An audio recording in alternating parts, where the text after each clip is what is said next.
Hello and welcome to episode 203 on Super Bowl Sunday of Sutton Impact Family Style. I'm Jason. I'm Bill, and I'm kind of excited about, in Tampa. I was out watching all the crazy people last night running around, not social distancing and not masking.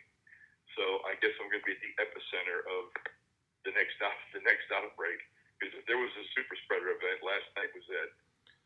Well, we also had a super. Hopefully not, but I mean, people just, I don't know.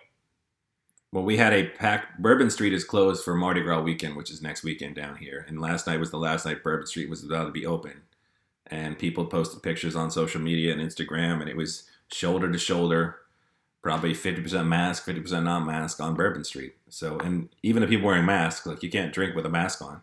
I don't think they figured that technology out yet. So, not the best. And we had a lot of people from out of town that we beg people not to come down here right now. But Yeah, I said, they put extra flights in from Kansas City. I know people are coming without tickets.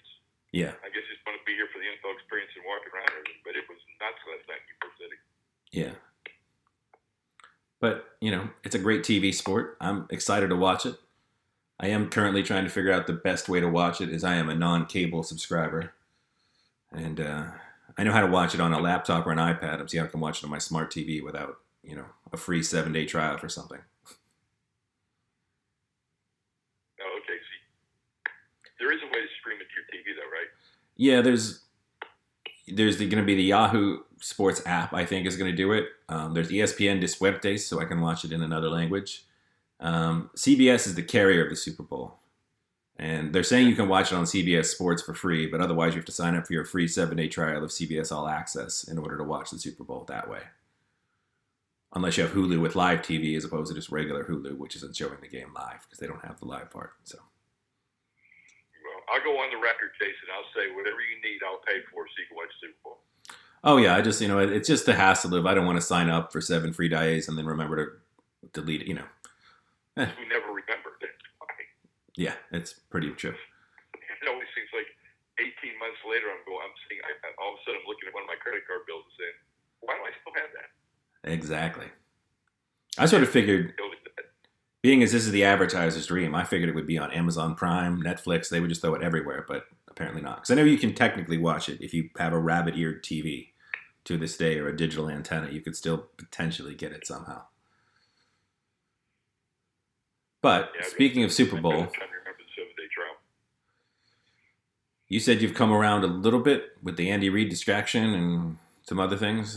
Yeah, I'm a little worried with Andy Reid's son, and that's the son that's gone through everything. Yeah. And I mean, I was actually surprised to learn he was a coach. Very much so. After all the stuff he's been through. So I was surprised, and I feel really bad for Andy Reid. He's a hell of a coach, and I just don't know how well he can be focused and with this going on because it's your son. And I mean, it's just hard. So we'll have to see how that goes. But the more I look at all the weapons that the Bucs have, and I look at those linebackers, and now there's some of the bets though. Vegas, the wise guys know their stuff. Mattress Mac out of Houston. Yeah. The world's, and he bet $3.5 million on the Chiefs. Yeah. So I don't know what $3.5 million is. Which spot? 3.5 points. I think he got it at 3.5. Yeah. Yeah. I know some books were saying they're going to get it down to 3. So I don't know what he wins for 3.5 because I don't know what the odds were, but that's a statement. But I mean, again, he just bought $3.5 million worth of publicity. Exactly. And that is a crazy place. If you've ever seen that place, that is the most insane place, furniture place on earth. Like Elvis's Cadillac Center, there's an amusement park inside this place. It's unbelievable. And I mean, he's a special dude, man. The Chiefs, they have been the best team for the last 2 seasons, and they were in the AFC Championship game the year before, where they lost to Tom Brady. So, yep. I mean, I'm just very excited. I'm hoping we get a really exciting game like, we haven't had usually for a Super Bowl. Where it's, I'm thinking we are going to have a really exciting game. I think we're going to have a close game. I think it's going to be within 4 or 5 points either way. Ideally, yes. And I want to. People tell me the Chiefs will win by 10, and I think there's no way that would happen. But I don't like those linebackers that the Bucs have. We talked about the Chiefs' offensive line missing a couple players. And those guys up front. And in fact, I picked the Chiefs will probably mean the Bucs will win. And as I told you off air, and I think I mentioned on air, I picked the Bucs almost out of just fear of betting against Tom Brady, who has just destroyed the Steelers for the last 20 years of my life, to the point where I'm afraid to pick against him. No, I agree. I mean, he's unbelievable. And, whenever I see the pictures of him now and the pictures of him when he's a rookie, he doesn't look a lot different. It's just scary. No. I guess you could say, though, I mean, he has money, which helps one look younger. Yeah, and you do whatever. He probably does stuff we don't know about to help him be younger. Yes. So. Well, it seems like if it's within the legal limits or just pushing it, and I'm not sure what all that entails as far as, maybe blood transfusions or whatever it is, like if it can be done to make you continue to perform at a top level, he does it. So, including going to bed every night at 8:30 and avoiding tomatoes and any inflammatory. I mean, whatever he can do, he is doing it. Wait a minute, you're a nutrition guy, so what does avoiding tomatoes mean? Well, tomatoes, they're one of the inflammatory. There's a lot of foods that are healthy for you, but they're also muscle inflammatory. They cause inflammatory in your blood, in your system, and bloating and those things like that. And he just avoids them. It's the acid in most things can cause some, different things along those lines, and he just avoids all those. It's not to say there aren't benefits to them, but you can get the benefits of those vegetables and things in other places. He just makes sure he doesn't have anything that can cause anything. I mean, he eats avocado ice cream for a treat like once a month. Like his diet is incredibly restrictive. Yeah, it's very restrictive. And again, the discipline, I mean, as someone that's eaten clean at different points in his life, like it's so easy to fall off that. And just to avoid all that food all the time, like it's just crazy. No. And I had a gold belly meltdown this week, Jay. Uh-oh. I ordered jelly donuts from the Donut Planet in New York. Have you had Donut Planet before? No. Okay. And I got to tell you, these donuts show up, right? Right. I got to tell you, they were some of the best donuts I've ever had. Now, and I know by the time I got them, they were yesterday's donuts. And they come ready to eat out of the box. You're not heating them up, or they're not frozen. No, they're ready to eat out of the box. Okay. And they were incredible, just incredible. So I don't know. Goldbelly and me we're lifelong pals for the rest of my life. It is very exciting in a non-travel world to be able to travel culinary style, I suppose. And I would tell you, those pizzas I got on Goldbelly that I talked about from Tony's in San Francisco, were probably the best pizzas I've ever had. Frozen off of Goldbelly. They were tremendous. I mean, I don't know what to say. Well, since we're talking food, I'm going to preview my food moment for next week. There's a new pizza place down here called Z's Pizzeria in New Orleans. They're only open one day a week through a food truck.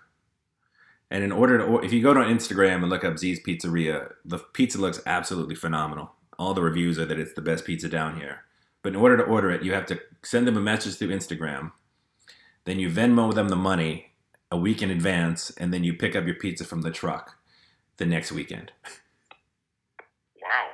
So, but like I said, if you're down here, I mean, if you're anywhere, you look up Z's Pizzeria on Instagram, you can see their pictures. Like it looks like every bit legit. It looks a lot. Speaking of Tony's, it looks a lot like Tony's Pizza.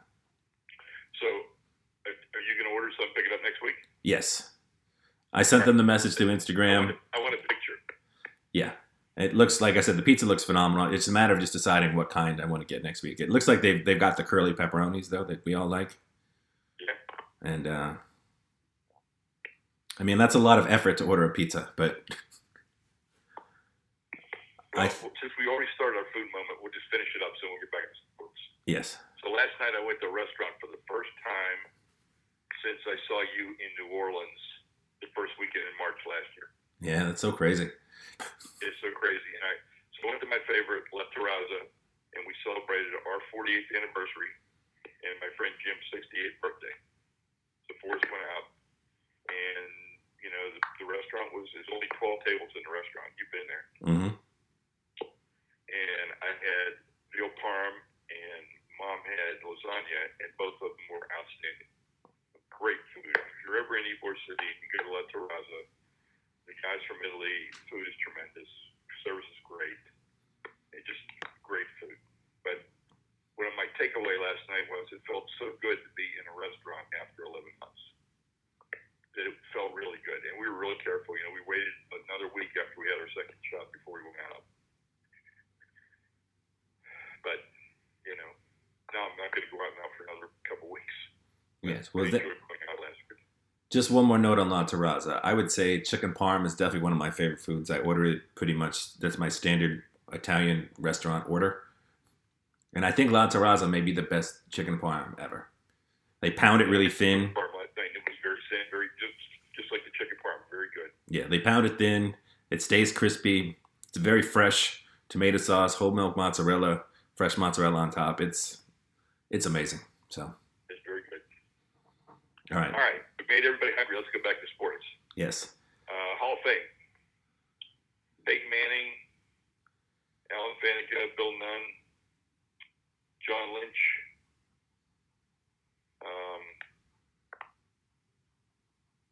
So we got two Cowboy receivers, right? Yeah, we got two Steelers in. So. Who's the Cowboy receiver? It wasn't Michael Irvin. He's already been in. No, he's already in. I don't remember his name. An older, yeah. Drew Pearson. Drew Pearson? Maybe. That sounds right. That's what I figured. That's who it was. Okay. But I want to take a couple minutes and educate our listeners on Bill Nunn.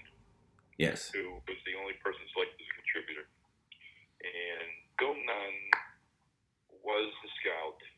He was the editor of the Pittsburgh Courier, the African-American newspaper in Pittsburgh. And he started scouting. He did this special on the black All-American teams that he would create. And so the Steelers asked him if he wanted to start scouting, so he started scouting. And so of the Steelers in the 70s, he found Donnie Shell, who's going in the Hall of Fame with him. Yes. He found Mel Blount, who's in the Hall of Fame. He found John Stallworth, who's in the Hall of Fame. He signed Elsie Greenwood. He signed Babs Holmes. I mean, he signed an unbelievable amount of people, but it also made a really big impact on what the Steelers were so successful that other teams really started scouting the HBCUs and finding these players and really changed the face of the NFL. So I think it's a great, great, great contribution, especially considering it's Black History Month. It's a great addition to the Hall of Fame. So I'm very excited about that. Definitely. And obviously, you know, Faneca was a big offensive lineman for the Steelers too, so we'll give him a special shout out because I think it's tough for interior guards to get into the Hall of Fame. It pretty much said that the trend has been one offensive lineman a year. Yeah. Which really makes it tough. It does. And I think it's the same with receivers because, I mean, you still look at all the guys that aren't in receiver-wise, you know, and I'll stay homerish for this episode, but I mean, Hines Ward, you know, it's hard to talk about how great of a football player he was on the field, you know, between the blocking, and he put up great stats, and he's a two-time Super Bowl champion, but it just, you know, you look at his yards and his catches, and they're not quite where everybody else's are, but it's hard, you know, it's a different offense, and it's hard to just really figure out how those guys will fit. A lot more of it in catching footballs. Yeah.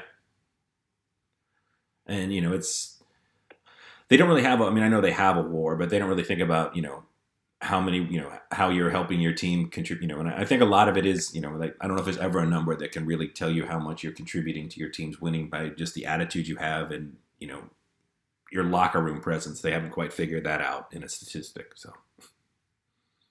Well, if you're watching highlights of the Super Bowl and you see the Steelers in the Super Bowl against Seattle, if you don't know who Alan Faneca is, Alan Faneca throws the big block on Willie Parker's 75-yard run, which is the longest run in Super Bowl history.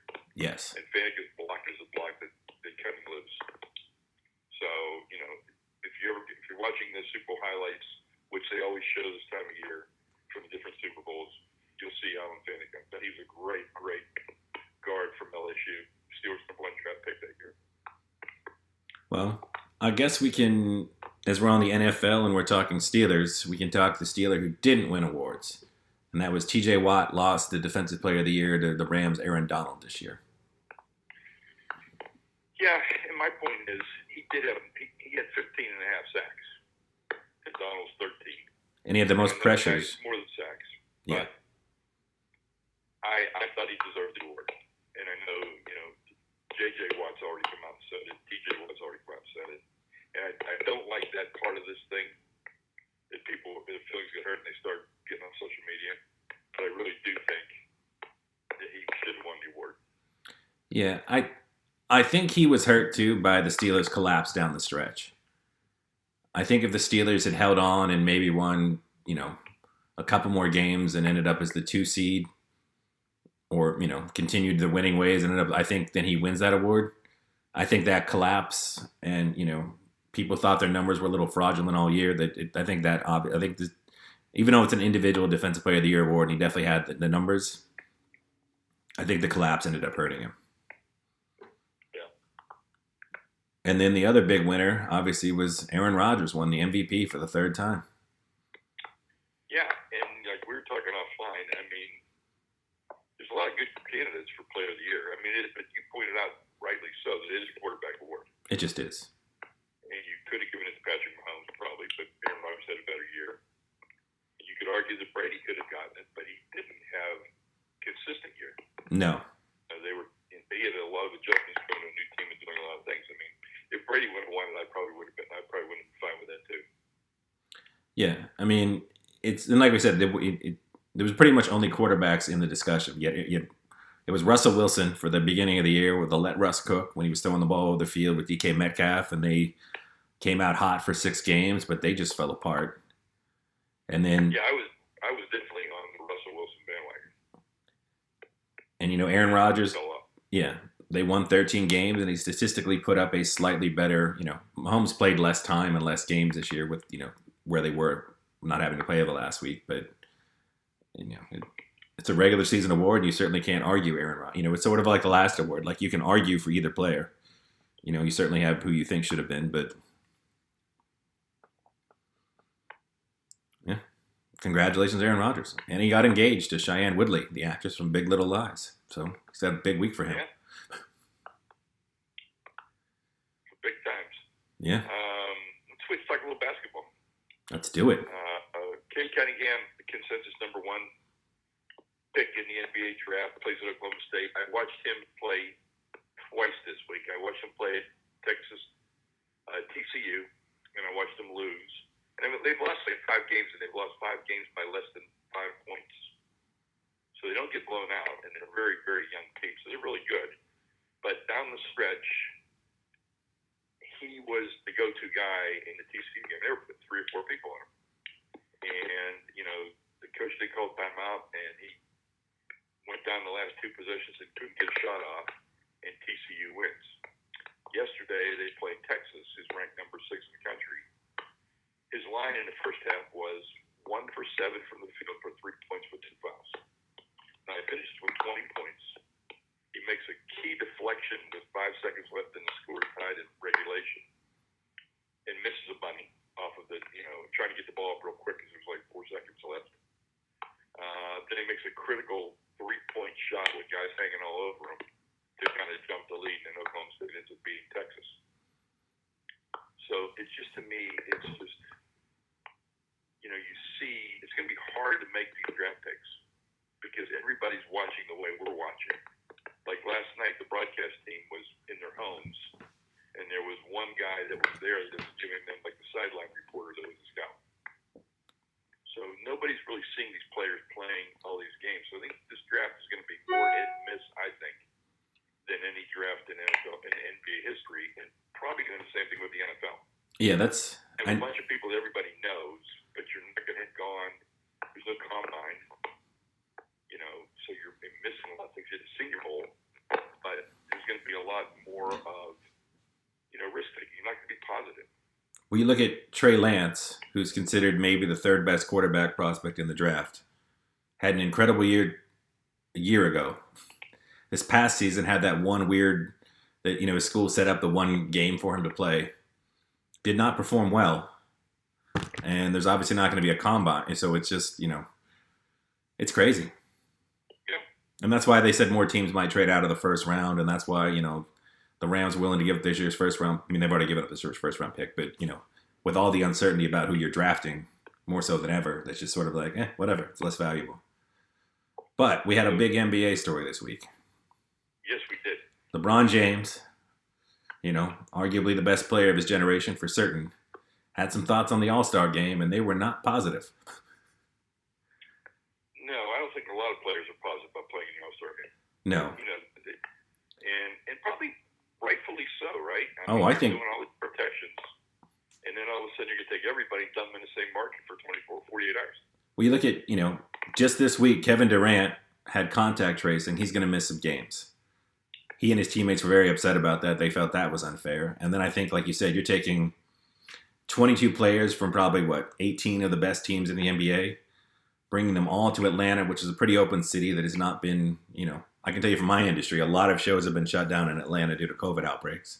And, it doesn't, first off, I guess from LeBron's perspective, they were told there would not be one this year. And this will be a chance for them to, rest and spend time with their family during this stressful time.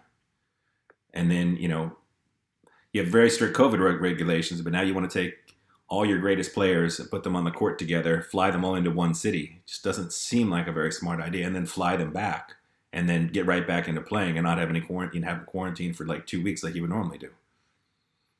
I would tell you that I think the pressure to play this game is totally coming from TNT and TBS. Yeah, I'm sure. I mean, this is it's a TV game, it's a TV thing, that's what they're going to do. They're still going to have the skills competition. They're just going to do it all in one day, I guess, or 48 hours. So that's still going to happen. So, I mean, you got the TV event, and that's what they want, and I'm sure that, given all the list games last year and the fact that they paid the NBA so much money, I figured they probably insisted that it was going to get played. I think so. I mean, I think there's, the NBA could obviously work something out with that network down the line, But then you look at the Pro Bowl with, them playing Madden. Like, you certainly could work something out with 2K where the All-Stars play each other in 2K. You could do, you can do the three-point contest, you can do the skill, and you can do the dunk contest all remotely from their home courts. I know it's not as exciting without the crowd, but I think there's a way you could do that with fan voting that would get people involved and people excited. And, I mean, I think there's ways you can do all these things and have an exciting event that maybe, won't be the same, but I mean, it's possible. You just have to think a little bit about it. Yeah, but I definitely think, I think it was De'Aaron Fox, whoever said it, this was a money decision, and I won't back off of that. This is a money decision. This was a make good decision. This was the network saying, hey, we really need to have this. We've given in on these other things, but we really have to have this. And I think that's where it is. And I mean, we're just going to say that, but that's just what I firmly believe. Oh, yeah. But like I said, I think there's ways you could do it that, people would really enjoy. And, like we talked about last week, like if you get real creative with it and you have all-stars doing like, mass singer, lip sync battle, kind of crazy, goofy stuff. I mean, I think you probably get even better ratings than normal, especially in this weird pandemic year. Like there's things you can do, they're just not doing them. So yeah. But I mean, LeBron James was as anti. Also, I mean, if you haven't seen the clip, watch the clip because not only does he have a lot of good things to say, but his tone, his body language, they tell you the entire story. Yes, they did. I mean, it just they played long in the season. They had a very short off season. And, yeah, do I think these guys could benefit from 4 or 5 days off in a row? Yeah, for sure. And then I think the safety concerns. Like, you look at all the games, the players that have missed time for COVID. Like you said, Kevin Durant just this week for a potential contact tracing. And, Harden came out and Durant came out and said, I mean, it's a weird contradiction. If you're taking, you're missing games, you're sending players out, and then now you're going to bring everybody together from all these different teams. Like it could be, I mean, if there's an outbreak, one player gets it in the All-Star game, that could be an absolute disaster for the rest of the season. Yeah. Because now not only are your 22 plus players at risk, but that's probably the entire NBA schedule for a couple of weeks. And we've seen some of the NHL teams are having canceling games left and right. Oh, yeah. It's not like it's gone away. I mean, it's still there. No, and, And not to be doom and gloom, but there's two new strands that seem to be behaving very differently. So we still need to stay on top of this. Yeah. Well, I'm Well, going to continue to watch Your Honor, so I'll tape Your Honor and I'll watch it after the Super Bowl tonight. So next, just two episodes left. So I know it's just not gonna, I know it's not going to have a good ending. It's just one of those things. There's no way this could possibly have a good ending. right. But it's been so well done. I've just really enjoyed it. Yeah. Well, we don't need good endings all the time. No, but it's one of those things where I have to watch something else afterwards, so I can go to sleep. A little cleanse the palate. Got to cleanse the palate. I got to wipe the screen clear in my head. I attempted to have entertainment moments this week, but they just didn't happen. just nothing outstanding for me. So I know I want to watch Daniel Levy from Last Time Saturday Night Live, which I DVD'd, DVR'd, but I didn't see yet. I'm looking forward to seeing that. yeah, that's definitely on the list. And then obviously, hopefully our entertainment moment is everybody's entertainment moment, and it's a great Kansas City Tampa Bay Super Bowl. Yeah. Well, with that said, people, will let you get back to your thing and get prepared for the game or whatever you're going to do. Just be smart. Just be smart. I'm watching it at home with my wife and my dog, and that's it. I'm not going anywhere. And people say, "You're going to do this?" No. I'm not going to do anything. I'm going to watch the game. I did my thing last night. I went to the restaurant. Now I'm not going to go out for a week or 10 days, and I'll do another one, see how it goes. That's all anyone can do. Smart. Yeah. All right. So until next week, enjoy the Super Bowl.